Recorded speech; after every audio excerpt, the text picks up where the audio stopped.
Aqui ao meu lado o Alessander, que faz parte da Associação dos Orquidófilos aqui de Ribeirão Preto e também um dos organizadores dessa feira de orquídeas e suculentas. Alessander, primeiramente, muito obrigado pela presença no AgroRecord. Agradeço a visita de vocês, sejam bem-vindos ao evento. Vamos falar desse evento, então, que feira é essa? Então, é uma feira destinada ao público amante, apaixonados pelas orquídeas, né? Orquídeas, suculentas, plantas em geral. E é desenvolvida, organizada pela Associação Orquidófilos de Ribeirão Preto. E estamos aí com vários expositores, vários produtores profissionais e oferecendo essas belezas aí para toda a população de Ribeirão e região. Aqui a gente tem o quê? Mais de 3 mil vasos, mais ou menos? Sim, aproximadamente 3 mil vasos floridos, né? E isso é uma pequena amostra do que nós vamos fazer aí na grande exposição de 9 e 10 de junho desse ano. Eu ia te perguntar isso na sequência. Essa feira aqui funciona mais ou menos como um ensaio para essa grande feira que acontece em junho, então. Isso é o início do calendário, né, da orquidofilia, das feiras de orquídeas, né, em Ribeirão Preto. Então estamos promovendo esse primeiro evento para a venda de orquídeas e insumos e para depois, posterior, na primeira semana de junho, fazer a grande exposição nacional de orquídeas. Essa exposição nacional é gigantesca, né? Quer dizer, atrai gente do Brasil todo. Isso. Geralmente um público circulante de 18 mil pessoas. Nós convidamos 30 cidades do Brasil inteiro. Então, assim, mais de 200, 300 expositores fazendo parte dessa exposição.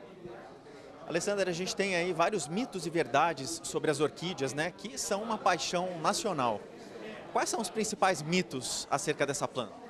Eu acho que o principal é que antigamente tinha-se como ideia que a orquídea era difícil cultivo ou difícil acesso, né? Não era uma planta com um valor financeiro acessível para toda a população.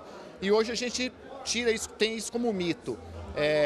Ficou mais acessível, os valores diminuíram, então a população tem condições financeiras de adquirir, de ter uma coleção. E em relação ao cultivo, sim, é complicado, é difícil, mas precisa de dedicação. Com dedicação, qualquer pessoa no fundo de casa, numa árvore, consegue cultivar as orquídeas. A gente tem aí algumas orquídeas que custam, sabemos, né, muito dinheiro e algumas que são mais populares. Qual a diferença entre elas? Sim, são mercados distintos, né? Hoje o que nós vemos aqui são orquídeas produzidas em laboratório, cultivadas dentro de grandes orquidários, destinadas ao público final, ao consumidor final. Então são orquídeas com custo menor.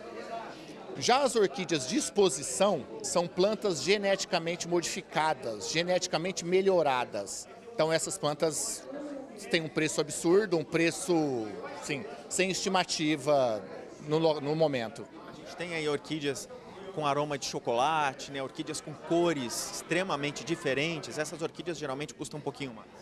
Sim. No caso dessa com aroma de chocolate, é uma orquídea que se popularizou já.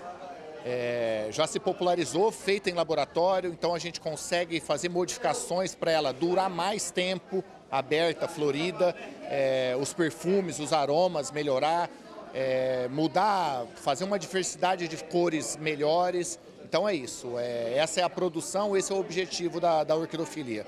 A pandemia girou a chave de alguma forma, muitas pessoas que não ligavam para isso começaram a ligar. É um mercado que ganhou mais combustível depois desse período? Sim. Antes da pandemia, nós já víamos um crescimento significativo, exponencial do consumo de orquídeas. Eu falo consumo porque hoje nós temos a orquídea na prateleira do mercado, do supermercado. Então ficou mais acessível para aquela pessoa que vai fazer uma compra rotineira do dia a dia, adquirir um vaso de orquídea. E essa orquídea ela vai enfeitar a casa, entendeu? E antigamente ela durava 7, 10 dias aberta. Hoje ela pode durar 3 meses, que são os casos dos phalaenópolis. Então assim, a pessoa adquire uma planta e ela fica 3 meses enfeitando. Após essa orquídea, a hora que ela murcha, a pessoa não joga fora. Vai colocar na árvore do condomínio, na árvore do parque, ao lado da sua casa. Então isso fez com que teve um crescimento. Durante a pandemia, lógico, isso cessou, né?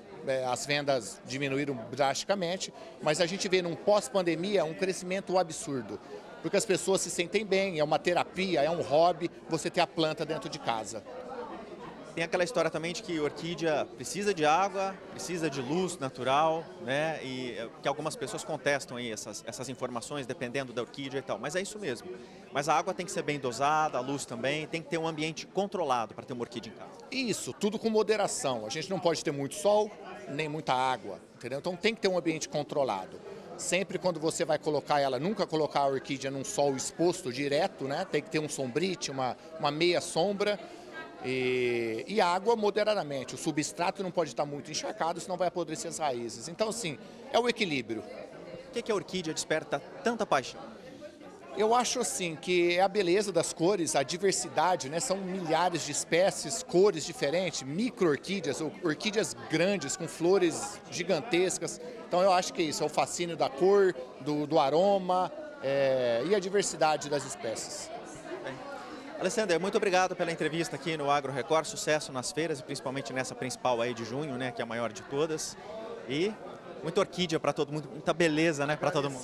Agradecemos a visita da equipe e que sejam todos convidados, a região inteira, que venha para a feira para degustar um pouquinho dessas maravilhas. Muito obrigado. Olha só que beleza essa orquídea aqui na minha mão. O João está aqui do meu lado, vai explicar para a gente que orquídea é essa, João. Cattleya, né? É uma das orquídeas mais vendidas, né? Você pode analisar que nós já repomos aqui, já saiu bastante planta cedo, está num preço muito acessível, a R$60. É a rainha das orquídeas, né? Que é a Cattleya. E por quê? Por causa da beleza dela, né? É uma planta que encanta. Você olha uma Cattleya, você fica apaixonado. É encantado. É encantado. E o orquidário de vocês é em Sertãozinho? Sertãozinho. Quanto tempo vocês têm lá? Já faz 15 anos, né, que o Frederico Becker está produzindo Cattleya. E, pelo jeito, dá dinheiro. Vai bem. É uma planta muito vendida. Quais são os cuidados principais para manter a Cattleya desse jeito, bonita, rainha? Cattleya é você manter aí a água de 2 em 2 dias, tá adubando pelo menos de 15 em 15 dias e vai embora. João, obrigado pela participação no Agro Record, viu? Valeu, obrigado vocês. Tô aqui com as minhas duas novas amigas que eu encontrei aqui nessa feira de orquídeas, a Maria e a Luciene, e elas estavam me contando que ficaram amigas justamente porque se conheceram num evento como esse, é isso mesmo, Maria? Feira de orquídeas em 2019.